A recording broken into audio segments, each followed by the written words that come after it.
കാലത്തെ തന്നെ നേരം വിളിക്കണല്ലോ ഈശ്വര.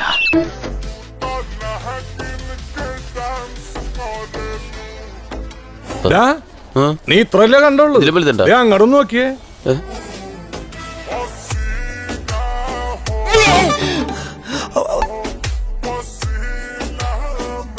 അയ്യോ, നീ കണ്ടത് കണ്ടു, ഞങ്ങൾ ഇതിനെ വിളിച്ച് കാണിക്കണേ. എങ്ങനെടാ കുണുകുണു സംസാരിക്കുന്ന? ചുമ്മാതെയാണ്, നീ വിഷമിക്കാണ്ടിരി. എനിക്കെന്ത് വിഷമം? എനിക്കൊരു വിഷമമില്ല, എനിക്കൊരു വിഷമമില്ല.